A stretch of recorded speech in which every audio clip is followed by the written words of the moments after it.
maknyos yang sunat, lebih mantep yang sunat. Kok Bu Ustazahnya bisa tahu? Aku wis jajal.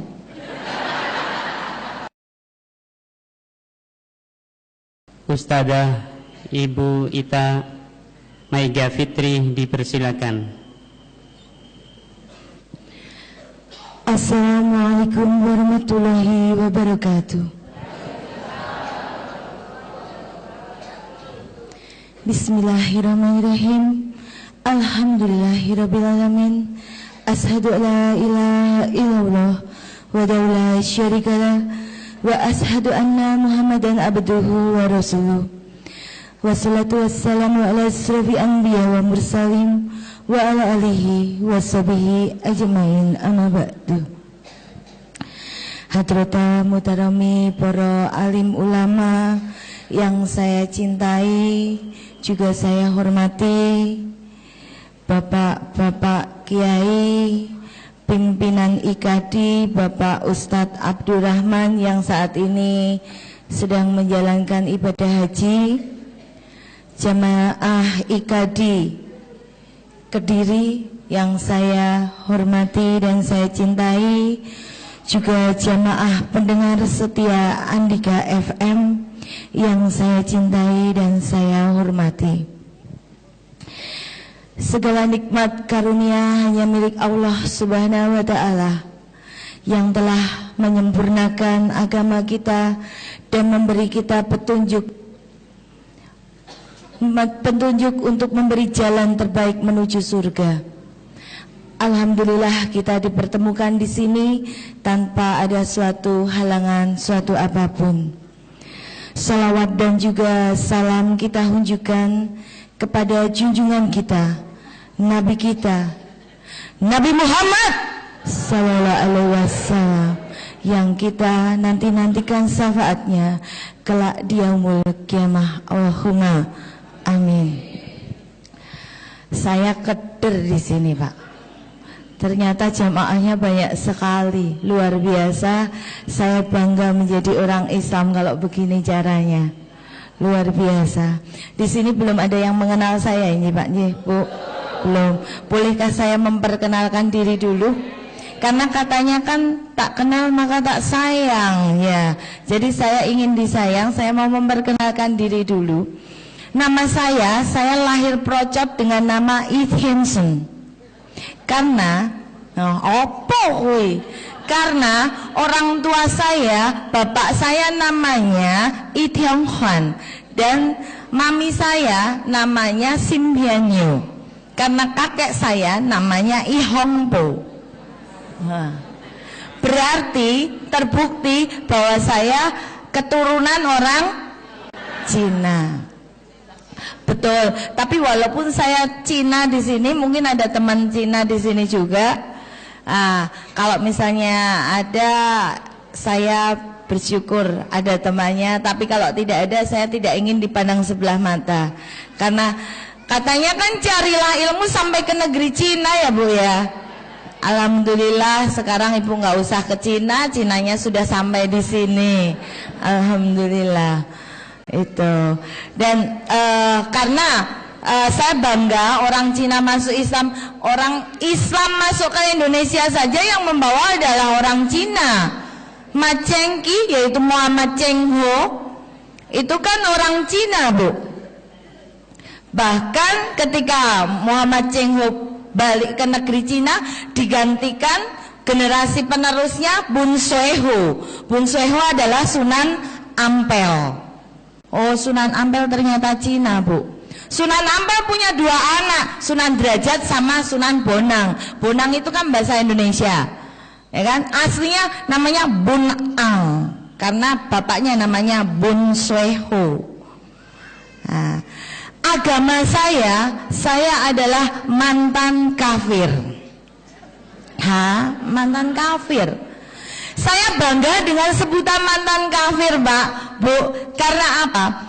Saya mantan dari tim sukses gereja. Saya dulu menjadi umat Katolik, umat gereja. Saya tidak sekedar duduk sebagai umat, tapi saya tim sukses gereja. Bahkan dalam satu keluarga besar saya, yang masuk gereja duluan itu saya. Mami saya, papi saya, adik-adik saya itu baru masuk menjadi agama Katolik setelah saya masuk dan dibaptis menjadi orang Katolik. Tak ajak semua, sak konco-koncoku, Bu. Saya tim sukses gereja dulu. Saya dulu benci sekali, Pak, Bu, melihat orang Islam. Saya di sini ingin bercerita, kenapa kok saya bisa sampai hadir di sini di tengah Bapak Ibu sekalian. Saya ingin memberikan motivasi kepada Bapak dan Ibu sekalian bahwa apa? Agama yang paling baik dan benar adalah agama Islam. Karena saya sudah survei, saya sudah meneliti. Saya dulu bencinya luar biasa dengan orang Islam, apalagi saya dilahirkan dalam keluarga Cina. Kalau pulang gereja ketemu dengan ibu-ibu kok jilbaban, saya itu ngomong sama teman saya, Bu, kedelok ki lho, WTS baris berbaris. WTS wanita tahan sumuk. Panas-panas jilbaban. Betul, saya benci sekali. Bagaimana saya tidak benci dengan orang Islam? Karena yang terdoktrin di dalam otak saya, Islam itu hanya agama yang senang ribut dan ribet.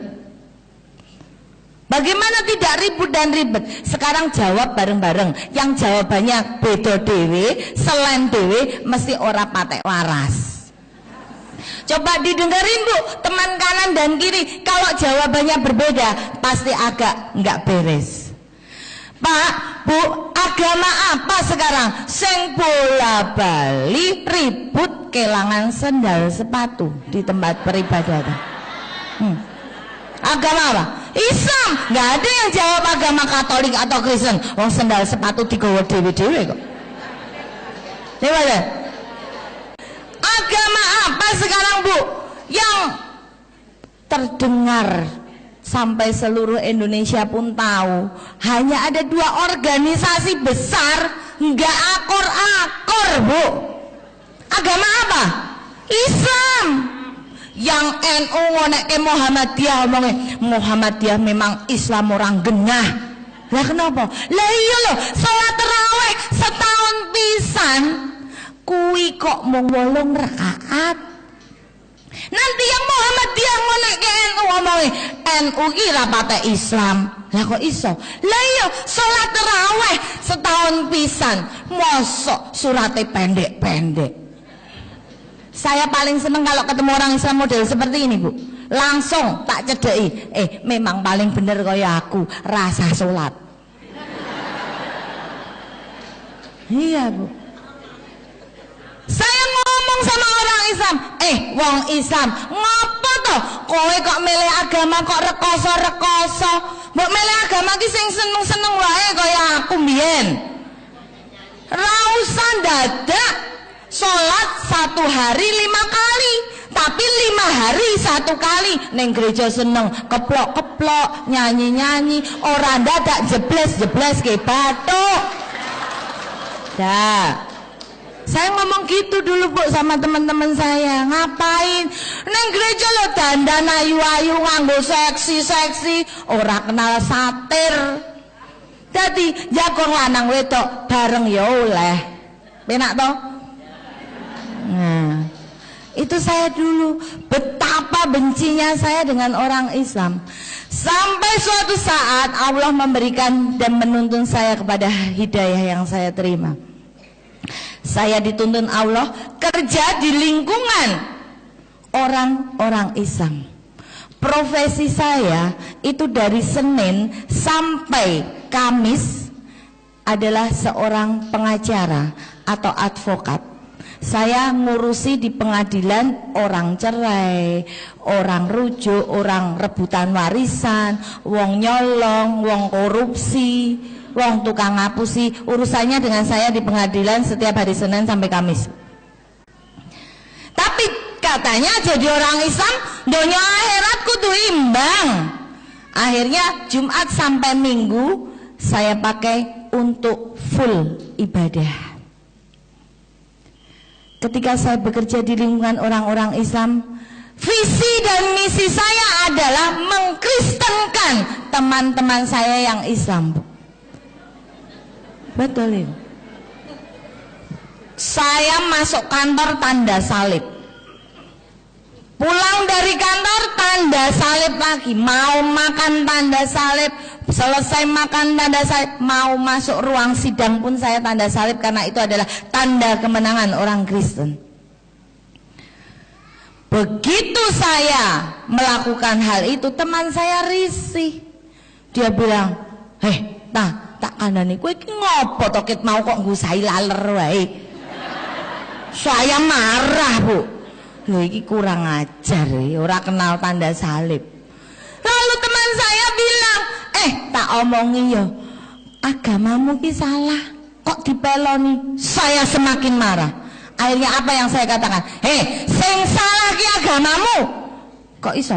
Lah ya, agama Islam kuwi agama paling ora rasional. Lah kok iso? Lah sing ngentut silitmu kok sing mbok raupi raimu. Lalu teman saya bilang katanya, ya ora apa-apa, lah kowe nek mumet kok lunga dokter kok ya dokter milih kok nyuntik kok ya bokong.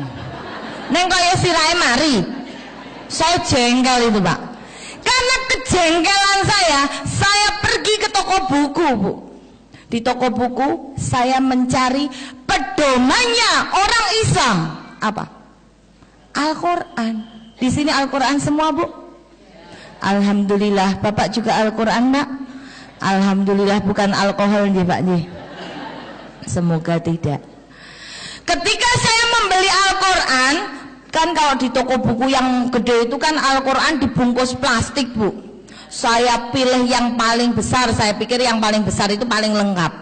Saya bawa pulang. Ketika di rumah saya buka. Begitu saya buka, saya gedek-gedek. Iki salah cetak. Cetakane salah. Lah wong tulisan kaya benang bundet cendol keriting ini kok didol. Akhirnya saya kembali lagi ke toko buku. Begitu saya kembali ke toko buku, saya bilang, iki tulisan apa ngene iki aku ora mudeng. Saya ditukar Quran, tafsir dan terjemahan.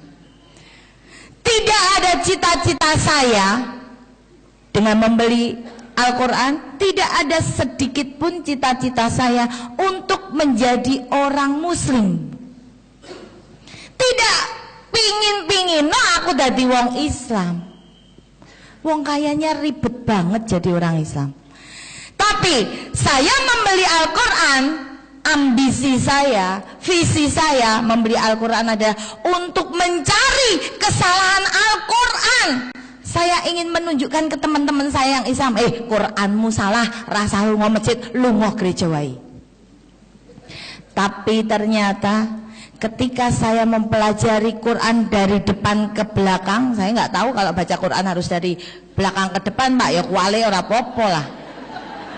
Tapi subhanallah, Bu, walaupun Quran dibolak-balik, saya tidak menemukan satu kalimat pun yang salah di dalam Al-Quran. Saya jatuh cinta pada Al-Quran. Lalu di hadapan saya ada dua kitab, Bu, yaitu satu Al-Quran dan yang satu Alkitab. 33 tahun saya menjadi orang Nasrani, saya belum pernah meneliti isi dari Injil.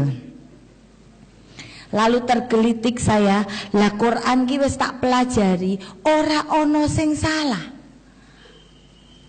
Saya akhirnya ingin sekali mempelajari, jangan-jangan sing salah Injil kuwi. Karena saya nggak pernah belajar, Bu. Akhirnya saya buka Injil. Ketika saya membuka Injil, saya kaget luar biasa. Karena apa?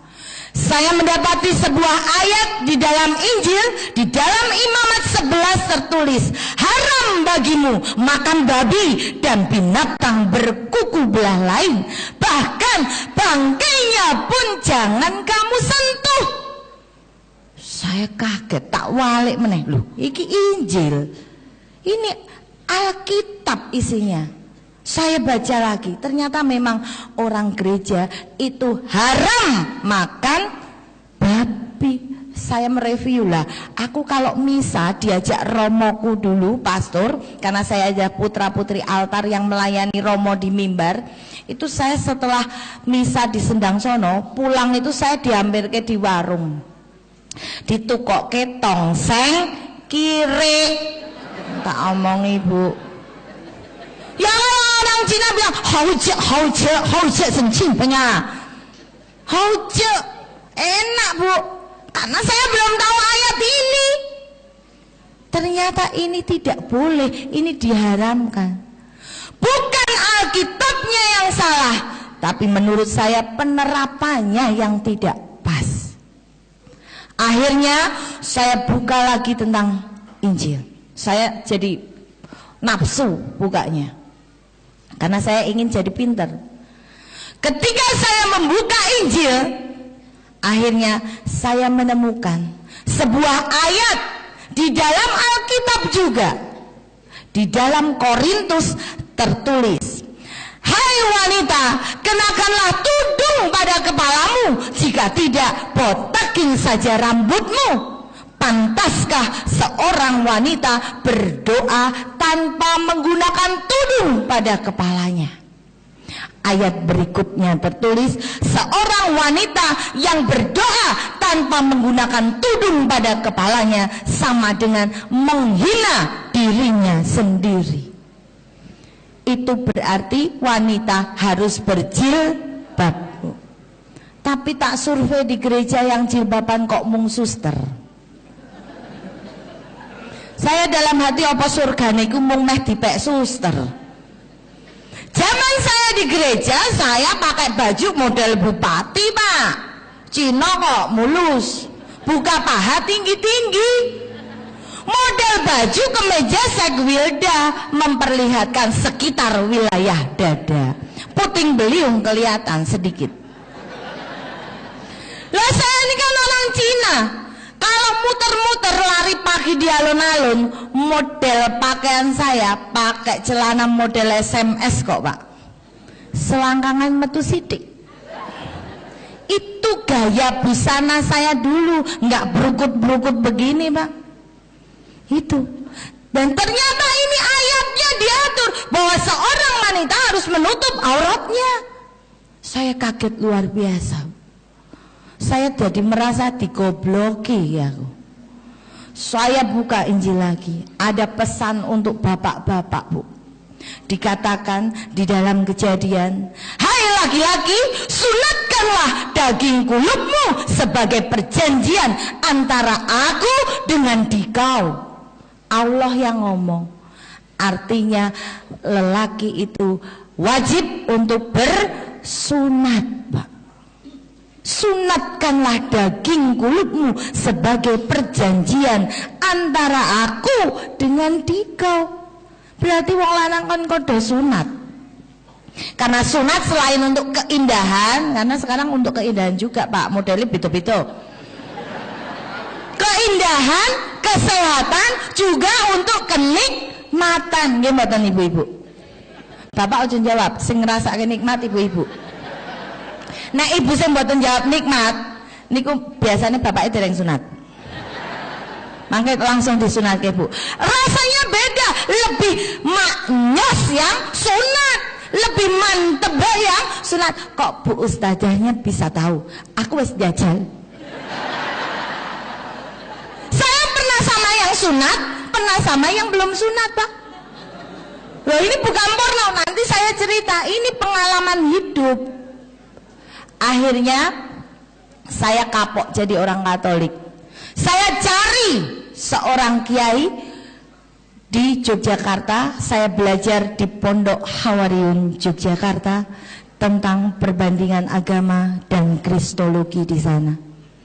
Saya semakin yakin, semakin mantap bahwa Islam adalah agama yang paling baik dan benar. Kalau ada dalil yang mengatakan semua agama baik, saya setuju. Tidak ada agama yang jelek, semua agama baik saya setuju. Saya tidak menjelek-jelekan agama saya yang dulu. Agama saya yang dulu baik. Saya setuju semua agama baik.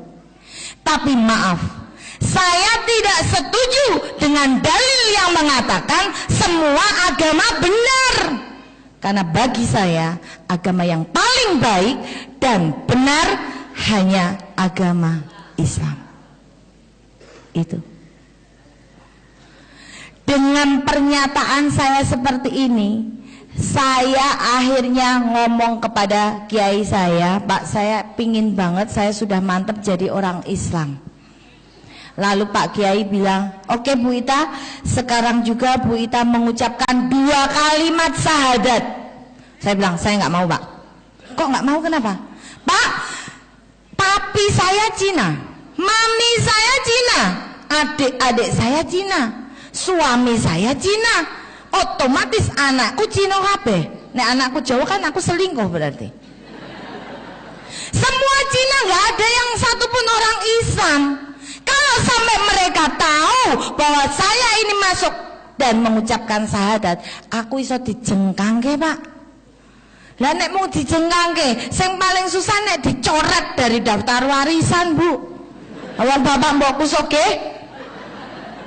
Saya takut luar biasa Pak. Akhirnya apa? Saya ngomong pada kiai saya, Pak, saya pingin berislam karena ini adalah peristiwa penting di dalam hidup saya. Saya tidak mau gagal dalam mengucapkan syahadat dan menjadi orang Islam. Saya ingin diislamkan di Masjid Istiqlal Jakarta. Akhirnya oke, saya persiapkan di sana. Di sana saya punya teman namanya Kolonel Max Murdi Purnomo. Dia mempersiapkan segala sesuatunya di Masjid Istiqlal Jakarta. Dan saya memilih hari tanggal 20 Desember tahun 2008. Wah, baru 5 tahun saya jadi orang Islam. Tapi saya sudah memberanikan diri pegang mic Bu. Ibu berapa tahun jadi orang Islam? Sudah pernah pegang mic? Minta ajarin Bapak. Ketika saya yakin berislam, saya memilih tanggal 20 Desember. Karena apa saya memilih bulan Desember Bu? Karena saya takut diajak ke gereja. Karena di bulan Desember ada apa Bu? Pinter, ada hari Natal Pak. Di bulan Desember ada hari Natal. Kalau hari Natal itu tanggalnya tanggal berapa Bu? 25. Kalau 1 Muharram kemarin tanggal berapa ya Bu? Enggak tahu Pak. Itulah wajah-wajah Islam. Kita lebih mengenal budaya mereka daripada budaya kita sendiri Bu. Saya takut diajak Natalan. Saya pilih 20 Desember 2008 dengan alasan ketemu klien di Jakarta. Dari Yogyakarta menuju Jakarta, saya membawa 1 orang saksi pensahadatan saya. Di tengah perjalanannya, saksi saya ini ngomong kepada saya, tak kandani, kowe siap-siap tisu apa sapu tangan. Saya tanya, buat apa? Loh, engko kowe nek ngucap syahadat ki kowe nangis. Saya bilang, belgedes. Lah aku ini wanita perkasa, aku ditempelin bojoran nangis kok bales tempelin gelem kok. Nggak mungkin cuma ngucap 2 kalimat syahadat aku nangis. Nggak percaya saya. Tapi subhanallah Bu, ketika saya masuk ke Masjid Istiqlal, ketemu dengan takmir masjidnya, saya baru ngucap la ilaha illallah, saya sudah nangis, mimpi-mimpi beker-beker 15 menit lamanya Bu. Sampai takmirnya bilang, udah Bu Ita, selesaikan dulu nangisnya, nanti saya tak kembali setelah pesan-pesan berikut. Karena saya kayak orang gila, nangisnya beker-beker Bu. Saya nggak bisa acting Bu, tapi inilah ungkapan yang ada di dalam hati, lubuk hati saya yang terdalam.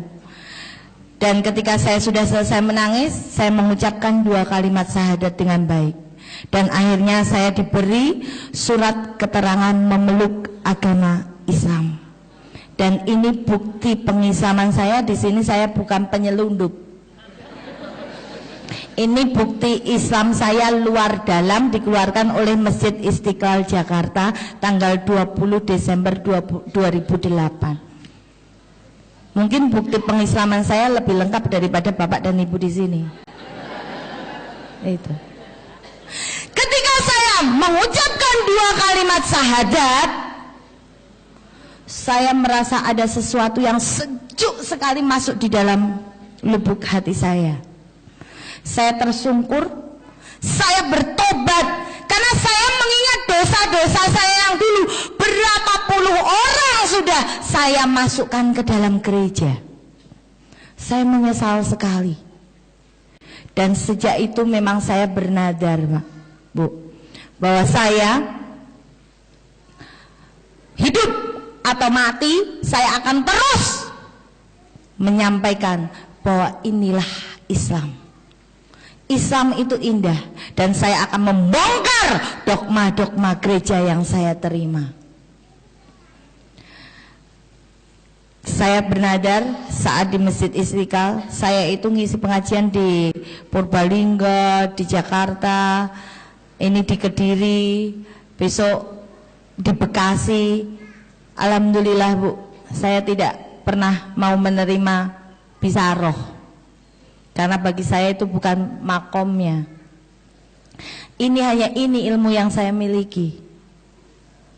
Saya nggak pernah mau menerima uang. Ini pernah dibantah oleh seorang kiai, berarti Bu Ita ini menghalangi orang bersedekah. Oh enggak, saya menerima. Monggo siapa yang mau bersedekah. Di rumah saya itu membina 59 orang mualaf, baik dari gereja Katolik, dari orang Cina yang terbuang dari keluarganya. Saya tampung, saya bina untuk belajar sholat bersama, belajar Iqra bersama. Alhamdulillah mereka seneng. Dan monggo sedekah dengan mereka boleh saya terima. Mau sedekah mukenah boleh, sajadah boleh, Iqra boleh, gula teh ya tak tompo, gitu. Saya malah kemarin ditanya sama jamaah, Bu, lah bisarohnya gimana? Aduh, saya nggak usah dikasih bisaroh, saya beliin kursi plastik aja 1. Karena apa? Di tempat saya setiap malam Rebo Legi, saya itu menggelar pengajian yang dihadiri kurang lebih 700 orang.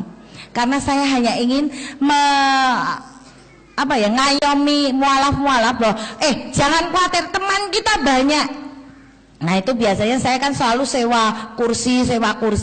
Lah padahal kas mualaf ini nggak ada, karena saya tidak pernah menarik uang dari mualaf-mualaf. Niat saya menyenangkan mereka, Bu. Dan saya kekurangan kursi, saya minta 1 kursi aja lah, nek sak jamaah setiap ngisi sak kursi kan lumayan, ya. Dan ini untuk sedekah dan bermanfaat, setiap sebulan sekali selapan dipakai. Kan alhamdulillah.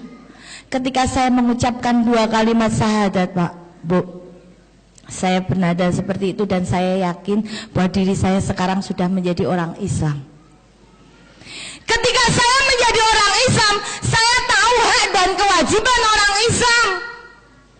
Ketika saya menjadi orang Islam, kewajiban saya sebagai orang Islam adalah sholat 5 waktu. Sholat 5 waktu. Saya jadi orang Islam, modalnya itu cuma punya 2 doa, Bu. 1 syahadat, 2 Al-Fatihah. Lainnya saya belum kenal. Kalau gaya sholat, saya tahu.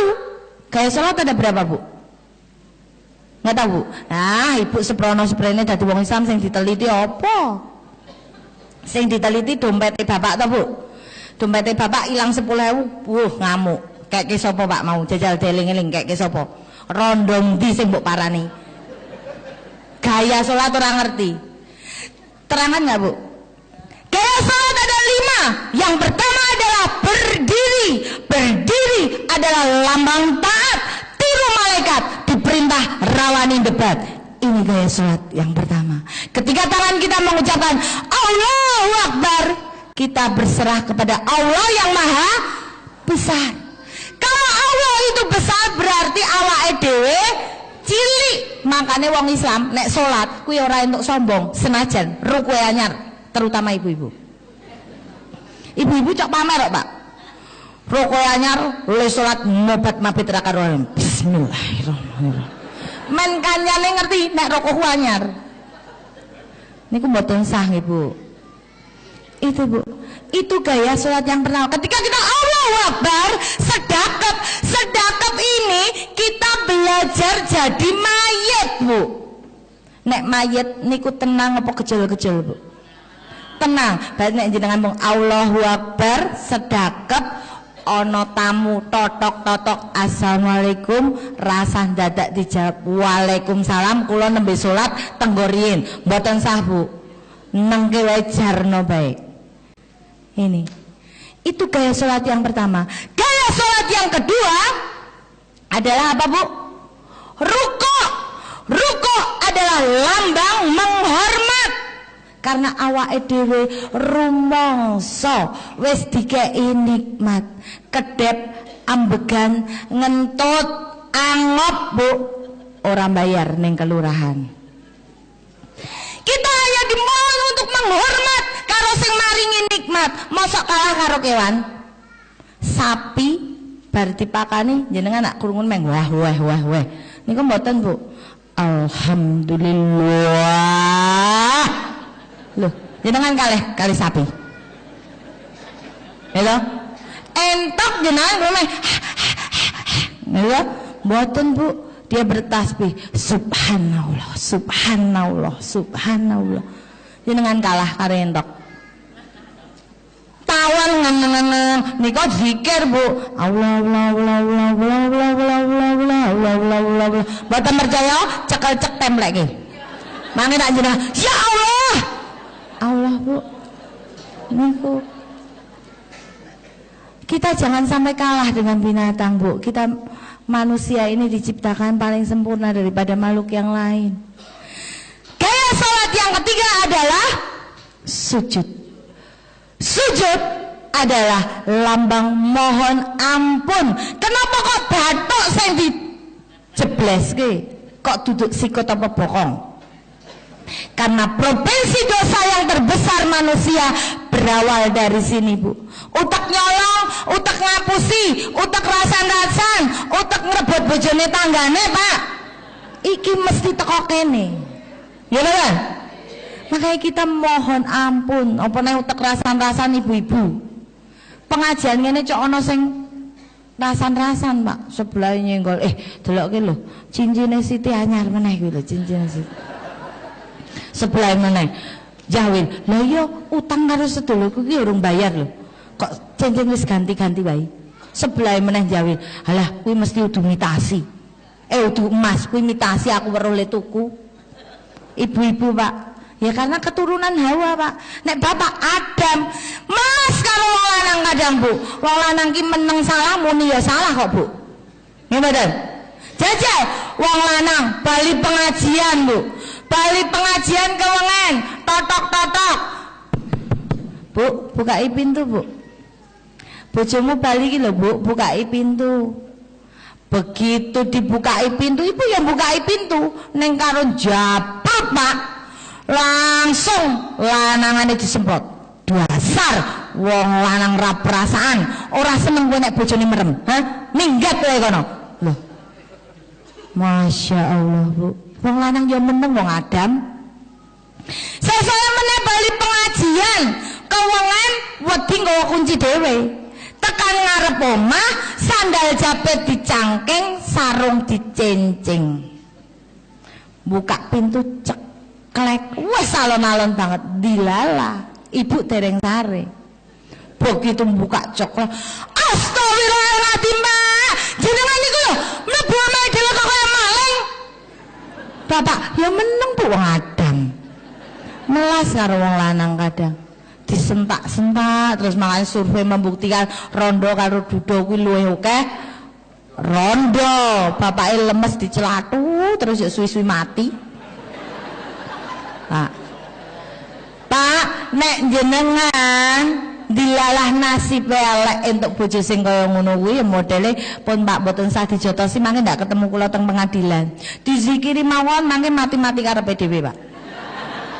Soale sing jenenge wong wedok kuwi nek ngamuk tambah di sauri kuwi kaya gudeg digaruk. Tambah ombo, tambah ombo, tambah ombo. Dinengke mawon mangke rak meneng dhewe kentekan kata-kata. Pun niku kuncine. Wong saya pernah kok Pak. Saya itu pernah marah sama suami saya. Bojoku yang meneng wae. Sosial kesal dewi. Begitu kesel kan ketika kita marah itu otak bekerja dan jadi sepaneng akhirnya pusing. Begitu pusing aku yang ngelendot bojoku. Pi, mbak aku tolong lho Pi dipijeti aku mumet banget. Apa yang terjadi? Suamiku tuh mijetnya nggak sini Bu, tapi sini. Saya bingung, lho wong sing mumet kene kok sing mbok pijet kene iki piye? Lah, kowe kan sedina ngene to. Iki sarape kesel, munggah nih. Masya Allah. Nurutane pol nek wong lanang Ibu, melas Bu. Wong memang wanita diciptakan untuk menang-menangan Bu. Coba 5 jari sing nggo ngalem paling apik iki jempol. Jempol namanya apa Bu? Ibu jari, bapak jari raono ya meneng. Ya betul. Gedong adanya gedong wanita, gedong bapak nggak ada, ya meneng bapak. Ora apa-apa. Ya. Lagu kasih ibu, kasih bapak ora ono, ya ora apa-apa. Bapak yuk kebagiane napa Bu? Bapak pocong. Ya lho, mesakno lho bapak. Bapak walah dadi wong wedok kok nekat, wis dikeki rok wae sing nganggo katok. Kan ketok nek ora gelem kalah wong wedok. Itu Bu. Jadi atas dosa-dosa kita ini kita mohon ampun dengan bersujud Bu. Gaya sholat yang keempat adalah duduk. Duduk adalah lambang mohon berkah, minta rezeki karo Gusti Allah. Tapi Bu, catatan penting, Allah tidak selalu menuruti keinginan kita, tapi Allah selalu memenuhi kebutuhan kita. Subhanallah. Karena cinta itu tidak selalu menuruti. Gimana Bu? Ibu gadah putra? Gadah. Kira-kira ibu sayang nggak dengan anaknya Ibu? Sayang banget. Orang ana wae diutang-utangke di anak-anake ben anake seneng nggih mboten? Bu, kalau ibu punya anak umur 7 tahun kok njaluk motor fiction, kira-kira ditumbaske mboten Bu? Enggak. Kok enggak dituruti kenapa Bu? Katanya sayang Bu. Karena ibu tahu bahwa anakku belum mampu pakai motor besar. Gitu? Nek tak turuti kowe malah mati. Tabrak truk. Gimana? Takut kehilangan anak. Demikian juga Allah Bu. Jenengan kok sholat, dongone sholat kok pingin sugih, ning kok pancet melarat kowe. Apa Gusti Allah ki nguntalke rezeki ki salah alamat apa ya? Gitu. Mboten Bu. Sebenarnya Allah tuh ingin ngomong kepada kita semua, kowe tak kei melarat, neng kowe iki sehat, kudune kowe iso matur alhamdulillah. Kowe iki nek tak kei sugih, kowe iki durung kuat. Engko nek kowe tak kei sugih, apa-apa dituku, apa-apa dipangan, malah mencret. Nek mencret, bendino mencret, ora rampung-rampung lima mencret, akhirnya kowe mati, kentekan cairan. Amalmu durung cukup. Ini Bu, rahasia ilahi. Allah selalu memenuhi kebutuhan kita walaupun tidak selalu menuruti keinginan kita. Dan ini sudah saya alami. Gaya sholat yang kelima adalah salam. Salam adalah lambang kemasyarakatan. Ketika kita diberi rezeki, kita harus melihat kanan dan kiri kita Bu.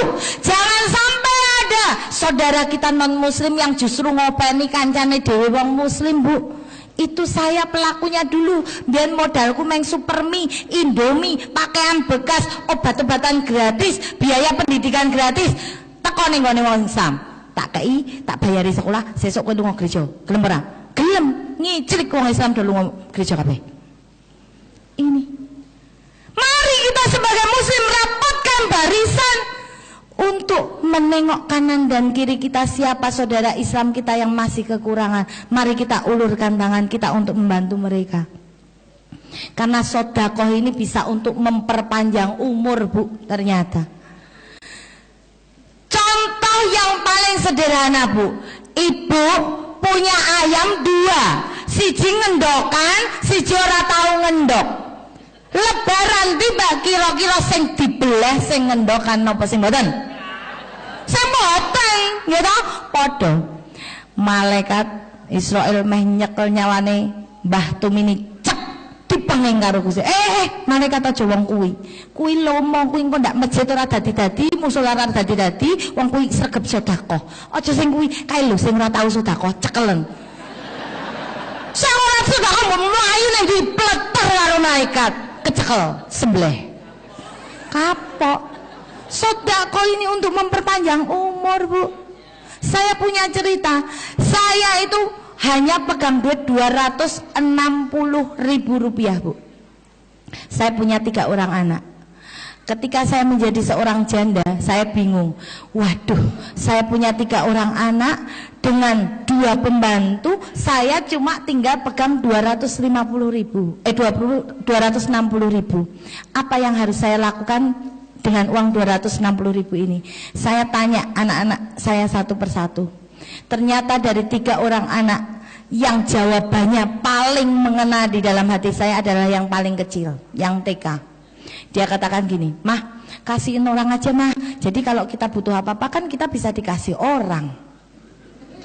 Jawaban sangat simpel, Bu.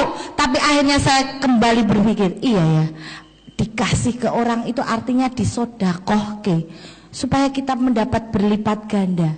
Langsung saya mengajak 3 orang anak saya pergi ke panti asuhan, 250.000 saya sumbangkan ke sana. Saya cuma tinggal pegang 10.000 untuk sarapan besok pagi. Saya nggak mikir besok mau makan apa, saya nggak kepikir, Bu. 250 saya kasih panti. Luar biasa. Setelah saya selesai makan sarapan pagi, ada orang datang ke rumah saya, celuk, nangis, Bu Ita, saya dicerai sama suami. Tapi saya nggak mau cerai sama suami saya masih cinta sekali. Udah, suami saya mau nikah lagi nggak apa-apa, yang penting saya nggak dicerai. Tolong Bu Ita, saya dibantu. Oke, Bu, bikin surat kuasa ke saya. Udah, saya mau bayar berapa aja sama Bu Ita, yang penting saya nggak jadi cerai. Oke, deal. 10 juta gimana, Bu? Saya tahu orang kaya ini. 10 juta gimana, Bu? Ya nggak apa-apa, tapi saya baru bawa 5 juta Bu Ita. Nanti yang 5 juta siang saya antar. Subhanallah, Allah memberi gantinya 250.000 diganti 10 juta, Bu. Alhamdulillah. Ini pengalaman saya. Ketika saya menjadi orang Islam, modal saya cuma 2 doa, gaya sholat saya tahu. Apa yang saya lakukan, Bu? Saya cari imam di masjid. Tapi ternyata masjid tidak seperti gereja.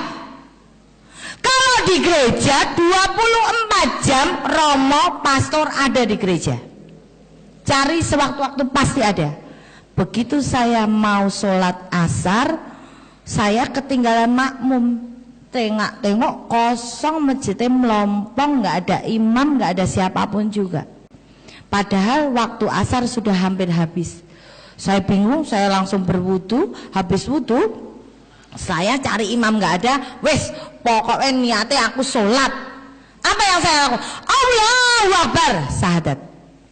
Allahu Akbar, Al-Fatihah. Allahu Akbar, syahadat meneh. Allahu Akbar, Al-Fatihah. Tekan salam, isi sholatku syahadat karo Al-Fatihah. Wong saya belum bisa. Tapi alhamdulillah, Bu, saya yakin sekali sama malaikat saya sudah ditulis sholat. Karena bonus pengikut Nabi Muhammad punya niat baik kok belum bisa kesampaian, insya Allah sudah ditulis baik. Jenengan duwe niat munggah kaji, neng duit turun ngumpul-ngumpul, neng wes niat banget, Bu, insya Allah sama malaikat sudah dicatat kaji pisan. Allahumma amin. Itu, Bu. Begitu saya pulang, saya belajar sholat dengan baik, saya sudah pintar sholat, Pak.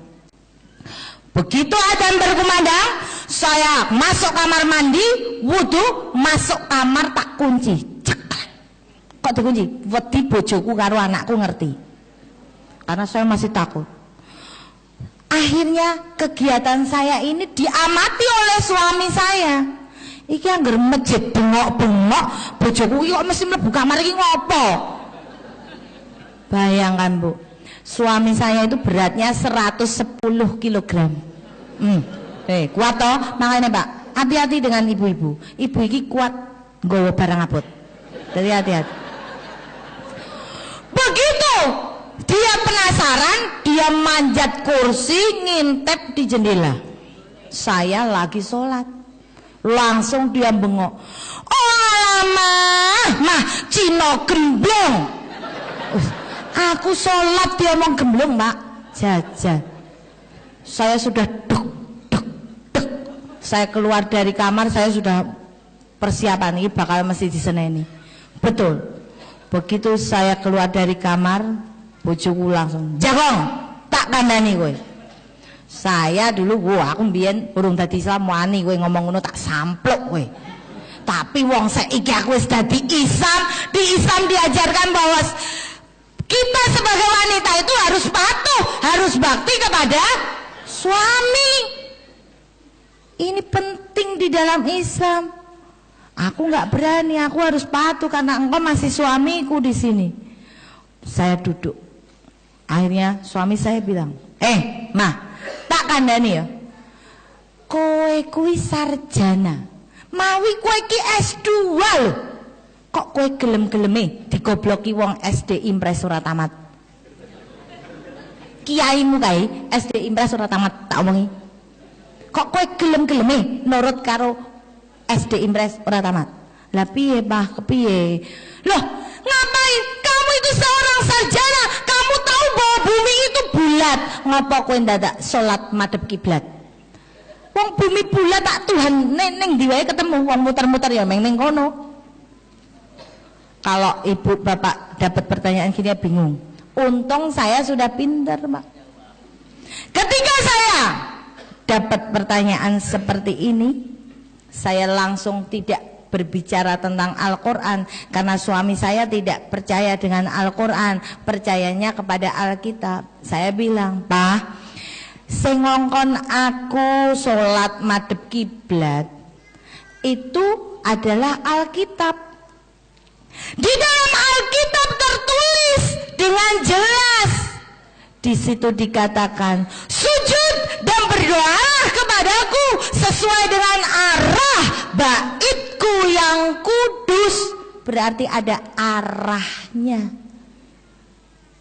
Bahkan pemindahan kiblat dari Masjidil Aqsa di Yerusalem, Masjidil Aqsa dulu ya Pak, pindah ke Mekah, itu pun diatur di dalam Injil. Yerusalem, Yerusalem, engkau akan ditinggalkan oleh anak-anakmu dan rumahmu ini akan menjadi sunyi. Pindah ke Mekah. Diatur pemindahan di dalam Injil. Luar biasa. Lalu suami saya kaget, loh kok wis pinter. Lalu suami saya bilang, loh mah, omongmu mbiyen wong Islam ki wong goblok. Piye ora goblok? Lah wong sing ngentut silite kok sik diraupi raine. Lah kok kowe saiki malah pancet ketularan goblok. Saya waduh senjata makan tuan nih. Akhirnya saya menjawab dari segi Alkitab, Pak. Pak, aku wudhu. Itu yang mengajarkan aku wudhu dan bagaimana cara wudhu itu ada di dalam Injil. Di Injil dikatakan basuhlah dulu tangan, kaki dan mukamu jika engkau hendak sujud dan berdoa kepadaku. Loh, orang nokon basuh silit, Pak. Tangan, kaki dan muka seperti saudara-saudara saya orang Islam. Suami saya marah, panggil anak-anak saya. Sini semua. 3 orang anak saya cewek dipanggil. Lihat, mamahmu ini lagi gila. Dia lagi kesurupan setan. Kamu jangan pada ikut-ikutan. Luar biasa, Pak. Protes anak saya yang barep. Dia bilang, Mama, aku tidak suka ya Mama masuk jadi orang Islam. Saya tanya, kenapa? Mama kan tahu Islam itu agama jahat. Loh, kok kamu tahu kalau Islam agamanya orang jahat? Mah, mama nggak tahu yang ngebomin gereja itu semua orang Islam. Ya benar, betul. Mama tahu Syekh Puji yang suka kawin sama anak kecil itu juga orang Islam, mah. Aku nggak mau mama jadi ketularan jahat, katanya. Begitu. Akhirnya saya bilang, oh memang betul Islam di Indonesia seperti itu wajahnya. Tapi coba kita survei ke luar negeri. Di Meksiko sana gembong obat bius disurvei tidak ada satupun orang Islamnya. Di Filipina orang-orang goblok disurvei nggak ada satu orang Islamnya. Di Thailand banyak pelacur jalanan disurvei juga tidak ada orang Islamnya. Di Indonesia rata-rata pembantu agama Islam, tapi bagaimana di Mesir 100% majikan orang Islam. Mikir anak saya. Lalu tanya dia, "Mah, lah itu ngapain orang Islam? Kok orang Islam kalau ke masjid pakai copot sandal sama sepatu segala?" Saya bilang, yang nyuruh orang Islam itu copot sepatu sandal kalau mau masjid itu ada dan diatur di dalam Alkitab. Dikatakan oleh Yesus. Yesus sendiri ngomong, jika engkau hendak memasuki perkemahan suciku, lepaskanlah dulu tali kasutmu dari kakimu. Ini ada di dalam Injil. Makanya saya kapok jadi wong Katolik, Pak. Ternyata Yesus yang menyuruh. Akhirnya anak saya berpikir betul juga. Lalu saya tanya pada anak saya, kamu panggil Yesus siapa? Tuhan. Emang kamu tahu kalau Yesus itu Tuhan? Ya jelas mah, Yesus itu anak Allah. Jadi Yesus itu Tuhan. Loh, kok bisa? Kamu tahu di dalam Injil Yesus marah disebut Tuhan. Dikatakan oleh Yesus, pada akhir zaman banyak orang berseru kepadaku, Tuhan, Tuhan, bukankah aku sudah berbuat demi namamu, mengusir setan juga aku demi namamu, bahkan aku menyembuhkan orang juga demi namamu. Tapi aku, Yesus ini yang ngomong, Pak, tapi aku akan mengatakan kepada mereka, aku tidak mengenal engkau, enyahlah kau, hai si pembuat kejahatan. Yesus marah dianggap Tuhan. Bahkan di dalam Yohanes, Yesus mengajarkan 2 kalimat syahadat. Yesus katakan bahwa inilah hidup yang kekal itu, bahwa mereka mengenal hanya Engkau satu-satunya Allah yang benar, dan Yesus Kristus sebagai utusannya. La ilaha illallah, Yesus Rasulullah, bukan Tuhan. Tapi kenapa Yesus disebut Tuhan? Yesus disebut Tuhan baru pada tahun 325 Masehi. Sebelumnya Yesus belum dianggap Tuhan. Ini adalah kepentingan dan sejarah Romawi. Kapan-kapan saya terangkan, kalau diundang lagi. Itu anak saya bingung. Lalu apa yang terjadi? Suami saya telepon mami saya. Telepon mami saya, "Mi, Ita tuh sekarang sudah nggak jadi pengikutnya Yesus, saya ini malah jadi pengikutnya Muhammad." Saya ditelepon oleh mami saya, Pak, pulang. Saya deg-degan, wah alamat lain untuk warisan. Begitu saya pulang, mami saya ngomong, nama saya Idiansen, mami saya panggil saya Ii. Mami dengar kamu ini sudah jadi orang Islam. Saya cuma cengar-cengir, wedi lah untuk warisan kok. Lalu mami saya ngomong lagi, oh ya, nek kowe dadi wong Islam, kuwi padha wae mopok tai wong tuamu lho. Saya masih bingung, kok Islam dipodoki karo tai ya? Saya bingung, Pak. Ketika mami saya ngomong, kalau kamu jadi orang Islam, mami ramen lunga gereja meneh. Saya langsung, yes, bener Mi, aku udah jadi Islam. Mami nggak usah ke gereja lagi. Mending ora gereja, ora masjid, ora kerja, rantu duit. Mami saya langsung malah gendeng. Oh iki tak sekolah ke dhuwur-dhuwur ora kuat popiye kok ya dadi jeglek. Betul Pak. Akhirnya mami saya panggil Romo dari Wamena. Diskusi dengan saya sampai 2:30 pagi. Saya berdiskusi dengan Romo, loh ini kebenarannya mau makan babi nggak boleh, wong wedok kudu kerudungan. Kenapa kok Romo makan babi? Dan kenapa Romo kok juga nggak sunat? Ini diatur ini mau. Apa kata Romo? Romo katakan itu kan perjanjian lama. Sekarang kita hidup di perjanjian baru. Saya ngomong, loh tapi kita lihat di perjanjian lama, di dalam perjanjian lama ada tertulis, Allah sendiri yang ngomong bahwa aku tidak akan mengubah hukumku dalam 1 kuota pun sebelum langit itu runtuh. Harusnya kan mau perjanjian lama baru atau modern, hukum tidak boleh berubah karena langit belum pernah runtuh. Dan saya ngomong kepada Romo, dah gini aja Mo, nggak usah berdebat. Saya besok pagi ke gereja lagi Mo. Asalkan Romo bisa menemukan di dalam Alkitab bahwa Yesus itu agamanya Katolik. Wes, besok aku lunga gereja meneh. Sampai foto petik gak ketemu. Betul Pak. Tapi saya bilang pada Romo, Mo, saya bisa menunjukkan bahwa Yesus itu agamanya Islam. Di dalam Markus dikatakan ketika di antara para muridnya, Yesus memimpin doa dengan Yesus maju sedikit di antara murid-muridnya dan merebahkan tubuhnya ke tanah. Artinya Yesus maju sedikit di antara murid-muridnya kan jadi imam. Dan merebahkan tubuhnya ke tanah artinya sholat sujud. Itu. Makanya saya jadi kapok jadi orang Katolik. Ternyata Yesusku Islam Bu. Makanya saya membahas tentang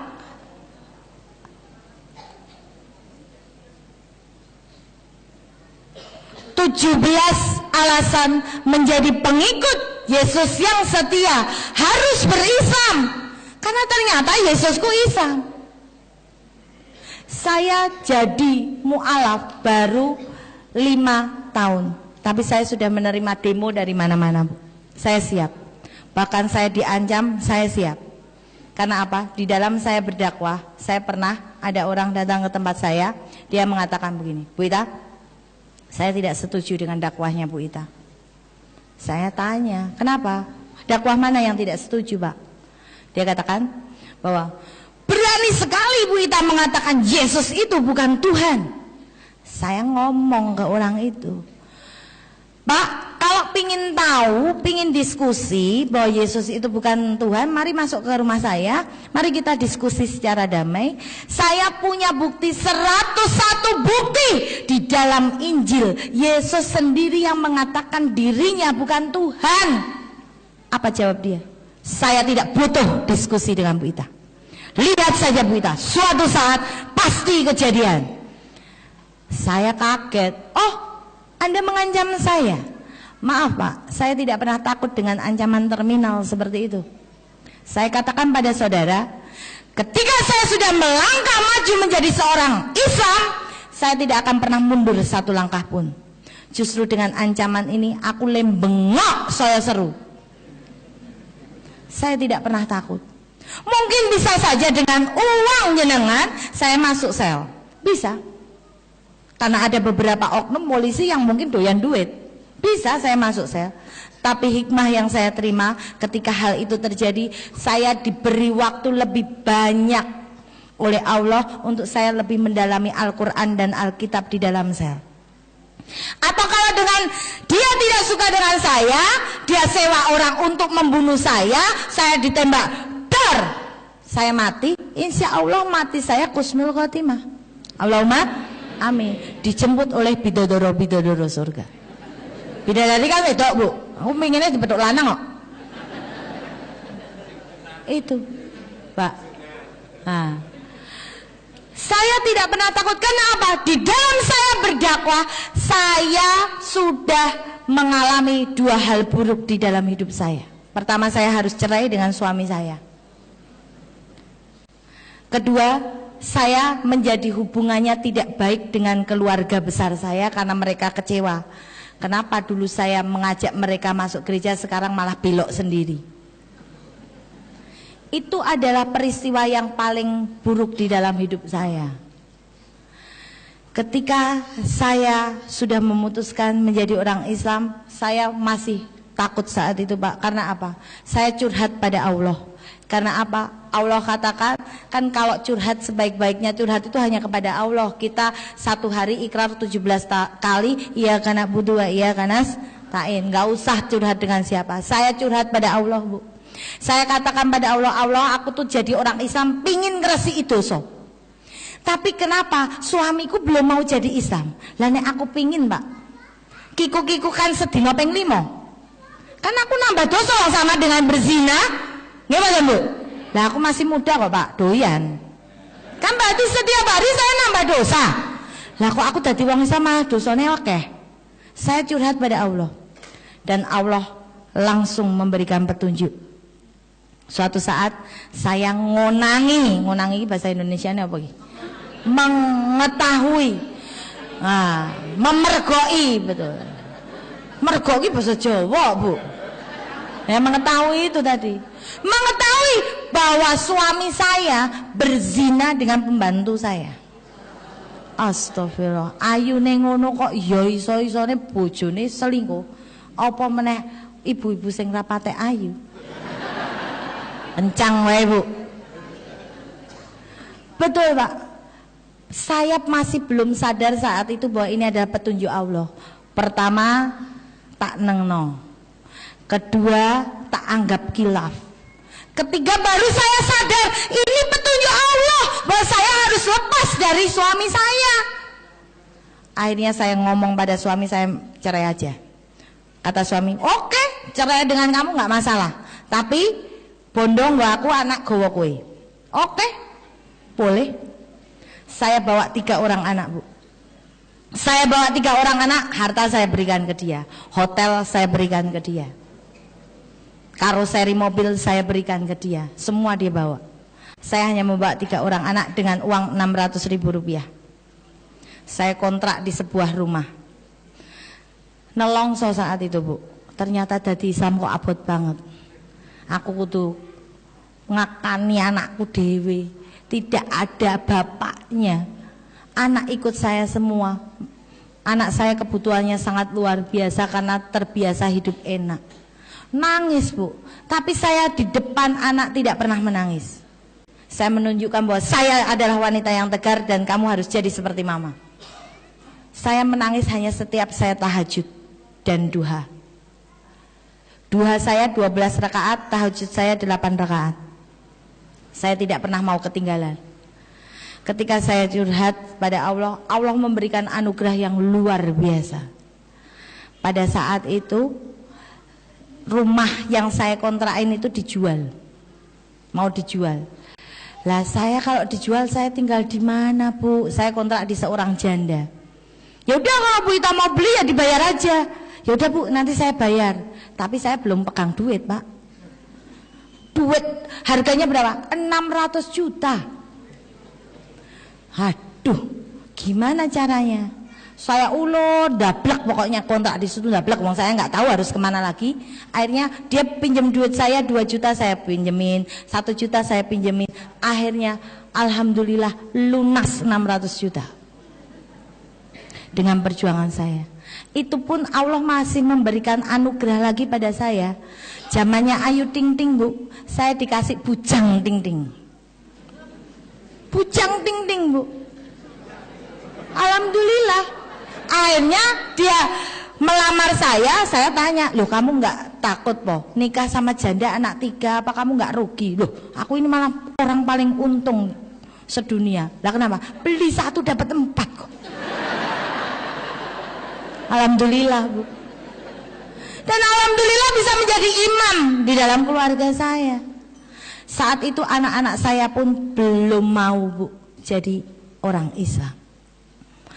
Berbahagialah kita dilahirkan dalam keluarga Islam, ibu bapak menjadi orang Islam. Ini semua ini Islam semua ya, Bu.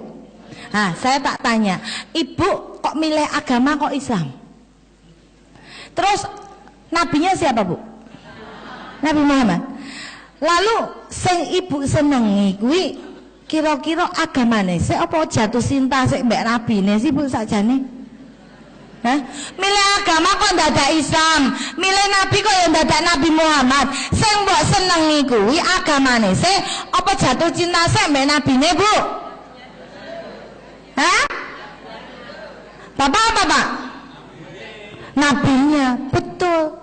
Jatuh cinta dulu pada nabinya, karena di Ali Imran 31 dikatakan ya, Pak.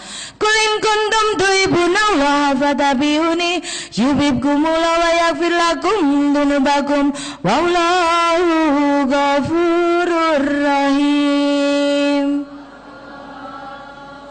Artinya apa, Bu? Ambo.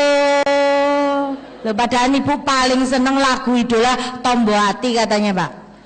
Tombo hatiku lima perkarane, kaping pisan maca Quran samaknane.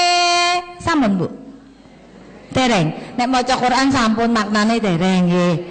Nggih, muga-muga meningkat. Berarti niku lagune salah, tak gantine mawon, Bu. Tombo hatiku lima perkarane, kaping pisan maca kanca samareme. Sampun, Bu? Sampun, Pak. Ibu-ibu, Pak.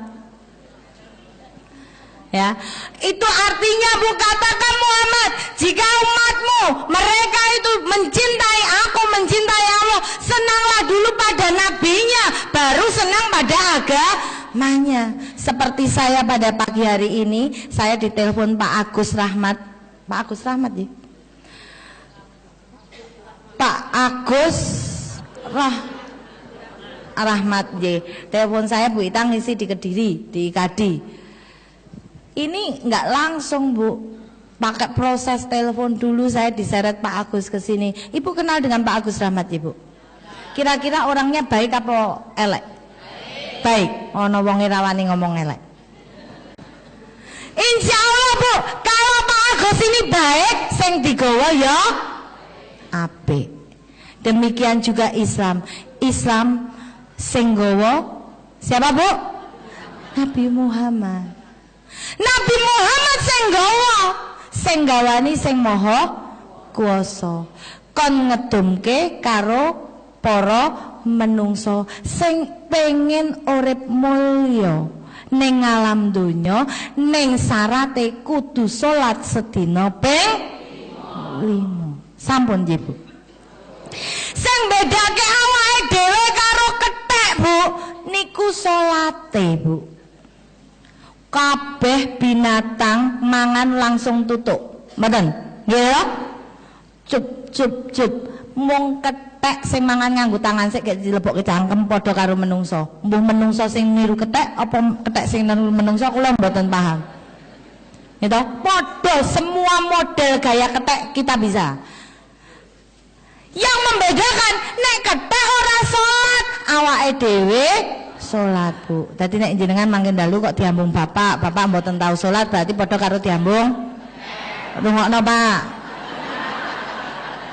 Bapak nek ngasos niku mangke dalu kok jenengan pengin numpaki ibu ora tahu salat kok ditumpaki, berarti padha numpaki. Wong loro setel padha ora salate kan berarti kethek tumpah-tumpahan karo kethek, Bu. Mboten mau. Itu loh, Pak. Ini yang membedakan kita. Ketika saya punya, diberi Allah anugerah, kita kayak bujang, ting-ting, Islam, sunat, ternyata memang rasanya beda. Ini ceritanya. Suami saya Cina dulu nggak sunat, Pak, bujel, nggak enak, biasa aja. Tapi begitu ketemu bujang ting-ting sunat, rasanya maknyos tenan, Pak. Nah, ini memang sudah diatur. Memang ini hukum wajib sunat itu untuk para laki-laki. Ketika saya sudah menikah dengan seorang bujang berislam ini yang sunat, anak saya pun belum mau jadi Islam. Karena apa? Dia malah menulis secarik kertas, katanya, "Mama, aku malu sekali punya mamah yang beragama Islam. Kita kan orang Cina, mah. Masa sih kita harus Islam? Apa kata teman-temanku di sekolah, mah? Islam itu agamanya orang desa, Islam itu agama orang kampungan. Aku sedih sekali punya mama yang beragama Islam. Simpen di bawah bantal. Kebetulan saya membaca. Saya pura-pura nggak tahu.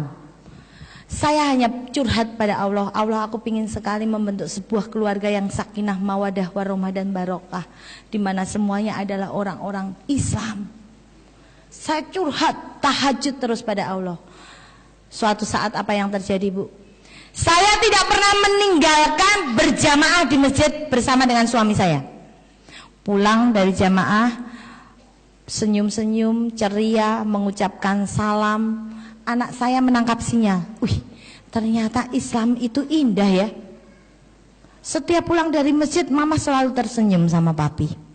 Islam indah. Jatuh cinta pada pandangan pertama, Pak. Ketika saya ketinggalan jamaah di masjid, saya berjamaah sengaja di ruang tamu supaya anak saya tahu, karena anak saya sering seliwar-seliwar di situ. Saya sholat jamaah dengan suami saya berjamaah. Udah, anak saya mengamati, orang sholat tuh begitu toh. Lalu begitu saya selesai sholat, anak saya nempel saya. Mah, ternyata Islam itu romantis ya, Mah. Kok tahu? Nah itu mama setiap habis sholat, mama selalu nyium tangannya papi. Papi selalu nyium keningnya mama. Ternyata Islam itu romantis ya, Mah. Iya.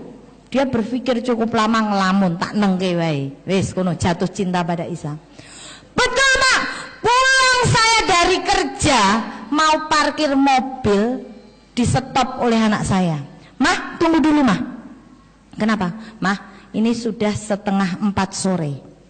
Mah, boleh nggak, Mah? Mamah antar aku ke pasar. Ngapain? Aku tolong beliin mukena sama sajadah, Mah. Saya pikir, buat siapa? Siapa yang ulang tahun siapa? Kita kan orang kita kan lebih senang mengenang hari ulang tahun, ya Bu. Ulang tahun diraya-rayain. Bae ulang tahun ya tukokke roti tar, dinyanyikke happy birthday to you. Bae kaget tangi langsung ngamuk-ngamuk. Apa kowe ngomong apa kowe? Kurang ajar. Bocah saiki karo wong tua kurang ajar wani bedes-bedeske. Bae krungune bae kan iki bedes turu, iki bedes. Loh. Kita boleh Bu mengikut gaya mereka, tapi jangan sampai kita dicap sebagai golongan mereka, Bu. Boleh merayakan ulang tahun asal niat awalnya dibenerin dulu, niatnya untuk sedekah, diisi dengan doa. Boleh. Betul, anak saya bilang, Mah, enggak Mah, itu buat aku. Boleh enggak sih Mah, kalau aku nanti maghrib ikut sholat di masjid walaupun aku belum dibaptis secara Islam. Dipikirnya masjid ada baptis. Boleh enggak Mah ke masjid kalau belum dibaptis? Boleh. Alhamdulillah 3 orang anak saya ikut sholat semua di masjid. Alhamdulillah. Dan malah tidak hanya segitunya, hanya ikut-ikutan sholat. Anak saya bilang, Mah boleh nggak Mah aku ikut latihan baca Quran di TPQ? Tapi kan aku belum bisa, malu ya Mah. Gimana caranya biar aku nggak malu Mah? Saya panggil guru privat ke rumah. 3 orang anak saya akhirnya sudah pintar baca Quran. Bahkan ketika saya deres terus salah, di stop sama anak saya. Mah, apa ini tadi Mama bacanya apa? Ini salah Mah, ini bukan A, ini nga. Subhanallah. Ngain, bukan A Mah, ini nga. Alhamdulillah saya tidak pernah marah. Ya ini watawasobil haq watawasobis sober. Kan ada ibu-ibu zaman sekarang nek delek ke anaknya malah ngamuk. Nek ngomongnya anaknya, ayo, memang doa sih. Anak kon berdoa pinter. Giliran ibu delek ke anake emplak-emplok ibuke ke susu. Anake, "Hayo, ibu belum doa." Halah cah cilik ngerti apa? Aku wis ndonga dalam hati. Padahal ya ora apal ibuke. Jajal, Bu. Ini loh, Bu. Kasih kesempatan anak untuk mengkritik kita. supaya dia menjadi berjiwa besar dan merasa, oh aku itu bisa. Itu yang saya bangun di dalam keluarga saya. Dan alhamdulillah keluarga saya menjadi keluarga yang insya Allah dengan doa bapak dan ibu menjadi keluarga yang sakinah, mawadah, warahmah dan barokah. Sekalipun hujatan, demo di mana-mana, saya mohon doa supaya saya bisa tetap istiqomah. Apapun yang terjadi, saya tidak takut dibuang oleh siapapun, karena saya mendapat ganti saudara sebegini banyak. Allahumma amin. Dan inilah alasan 17 alasan kenapa saya menjadi orang Islam. Yang pertama, karena Yesus ajarkan 2 kalimat syahadat. Di dalam Yohanes 17 ayat 3, inilah hidup yang kekal itu, yaitu mereka mengenal Engkau satu-satunya Allah yang benar, dan mengenal Yesus Kristus yang telah Engkau utus. La ilaha illallah, Yesus Rasulullah. Ini. Dan yang kedua, Yesus menyuruh menyembah hanya kepada Allah, tidak kepada yang lain. Ini ada di dalam Matius. Semua saya katakan, semuanya ada footnote-nya. Yang ketiga, sunat berkitan seperti tadi yang saya jelaskan. Ini diatur di dalam beberapa ayat Kejadian dan Lukas. Berwudu juga diatur di dalam Keluaran. Bahwa ini loh apa yang harus kita basuh: tangan, kaki, dan muka. Mandi junub saja bu, dulu saya males jadi wong Islam. Nek entes kepenak ngono isu-isu kon keramas barang kan adem bu. Tapi ternyata di Injil pun diajarkan bahwa seorang laki-laki yang tertumpah mani itu harus mandi besar. Ini junub. Jilbab di dalam Korintus tadi sudah saya ungkap bahwa perempuan itu wajib untuk berjilbab. Yang ketujuh, sholat menghadap ke kiblat. Ini diatur di dalam Mazmur. Hukum kisos dikatakan bahwa Islam itu adalah agama jahat, agama keras. Tapi loh, coba kita lihat, di Injil pun justru diajarkan, jika perempuan itu mendapat kecelakaan yang membawa maut, maka engkau harus memberi nyawa ganti nyawa, mata ganti mata, gigi ganti gigi, tangan ganti tangan, kaki ganti kaki, lejur ganti lejur, luka ganti luka, bengkak ganti bengkak. Ini kan balas dendam. Larangan membungakan uang diatur di dalam Injil. Kenapa saya membahas Alkitab? Rukun iman salah satunya kita wajib percaya kepada kitab. Nggih mboten, Bu? Kitab itu kan ada 4, Taurat, Zabur, Injil, dan Quran. Kata siapa Injil itu hanya milik orang gereja? Tidak, Injil juga milik kita. Tapi Injil yang mana dulu yang harus kita ikuti? Ini. Yang ke-10, haram makan darah termasuk babi. Haram makan babi. Lalu haram minum minuman keras. Saya dulu ngomong pada anak saya heran kenapa Romo di setiap Ekaristi selalu minum anggur. Saya tahu itu anggur karena saya adalah pengurus Romo di mimbar. Dikatakan di situ bahwa Romo mengacungkan anggur ke jamaahnya, dikatakan inilah darah Yesus Kristus yang menghapus dosa dunia. Gelek. Saya tahu kalau itu anggur dari mana. Saya adalah misdina putra putri altar. Kalau Romone tuwek nggak doyan anggur, cuma dicecep tok saya ngenteknya aku. Jadi aku tahu kalau itu anggur. Padahal anggur diharamkan. Larangan membuat patung berhala. Tapi ternyata di gereja banyak sekali patung menyerupai Yesus, Bunda Maria, Santo Yusuf, dan lain sebagainya. Hukum rajam juga diatur. Perintah puasa pun ada, bahwa dalam bulan ke-9 orang telah memaklumkan puasa di hadapan Tuhan. Kalau kita hitung suro, sabar, mulut, pada mulut, Jumati lawar, Jumati akhir, terus Rejab, Ruah, bulan ke-9 apa? Poso. Pas Yesus saja poso. Bulan ke-9 match dengan apa yang kita lakukan. Mengucapkan insya Allah pun diatur di dalam Yakobus. Ketika engkau hendak berbuat ini dan itu, hendaklah engkau mengucapkan, jika Tuhan menghendaki, kami akan hidup dan berbuat ini dan itu. Ucapan insya Allah diatur, Bu. Mengkafani jenazah pun diatur. Tapi umat gereja kalau meninggal tidak pakai kain kafan tapi pakai jas. Tak bengesi barang kok. Itu saya dulu macain jenazah-jenazah, tapi ternyata inilah hukumnya dan ini yang ingin saya sampaikan. Tuh, dan karena ke-17 alasan ini saya kapok jadi orang Katolik dan saya tetap ingin menjadi istiqomah di dalam Islam. Itu, dan saya mohon doanya supaya apapun yang terjadi saya tetap berislam sampai akhir hayat saya, nyawa dilepas dari raga. Itu, dan saya mohon doanya, mungkin bapak-bapak kiai yang ada di sini, saya butuh doanya, Pak. Itu saja yang saya sampaikan. Assalamualaikum warahmatullahi wabarakatuh. Oh, doa.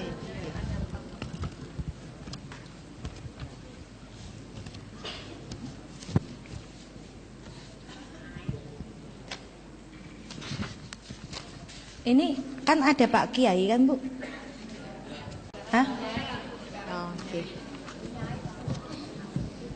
Langsung, Pak. Monggo. Marilah kita tutup pengajian ini dengan doa penutup. Bismillahirrahmanirrahim. Alhamdulillahirabbil alamin. Hamda yuhfi ni'amahu wa yukafi masidah. Ya Rabbana lakal hamdu kama yanbaghi li jalali wajhikal karim wa adimi sultanik. Allahumma aina ala zikrika wa syukrika wa husni ibadatik. Rabbana zalamna anfusana wa in lam taghfir lana wa tarhamna lanakunanna minal khasirin. Rabbana la tuzigh qulubana ba'da idh hadaitana wa hab lana min ladunka rahmatan innaka antal wahhab. Ya Allah, ya Allah, ampunilah segala dosa-dosa kami pada pagi hari ini ya Allah. Jadikanlah kami orang yang dilimpahi kebahagiaan-Mu ya Allah. Dan pastikanlah kami di bawah payung Nabi Muhammad kelak. Dan kuatkanlah kami pada jalan yang benar ya Allah. Benailah keadaan kami yang terlihat dan tersembunyi ya Allah. Dan jangan sisakan sebutir dosa pun dalam kitab amal kami di pagi hari ini ya Allah.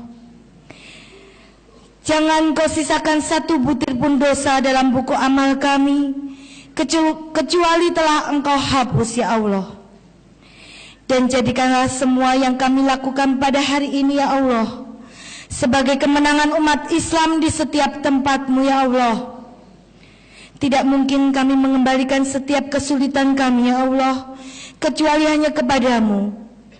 Dan kami semua yang sedang merendahkan diri serendah-rendahnya di hadirat-Mu ya Allah, kami mohon agar semua saudara-saudara kami muslim diberi pertolongan dan kemuliaan, pertolongan yang secepatnya ya Allah. Sadarkanlah kepada kami ya Allah betapa sejuknya mendapatkan pengampunan-Mu ya Allah. Dan inilah perjuangan kami, dan kepada-Mu kami berlindung ya Allah. Dan kami mohon kepada surga yang abadi. Lindungilah kami dan keluarga kami yang kami tinggalkan di rumah. Jangan kecualikan mereka ya Allah. Dan jangan sisakan di rumah kami orang-orang yang tidak mengenal sholat-Mu ya Allah. Jangan sisakan orang-orang yang suka iri dan menguncing serta mengadu domba ya Allah. Kami tidak mungkin bisa berbuat seperti ini kecuali karena cinta kasih-Mu ya Allah. Sebelum Kau ciptakan langit dan bumi, Kau telah tuliskan nama-nama kami terlebih dahulu untuk berkumpul dalam acara ini ya Allah. Subhanallah, subhanallah, subhanallah. Dan semoga kita saling merindu dan kelak meminta untuk dipertemukan dalam majelis seperti ini di surga nanti.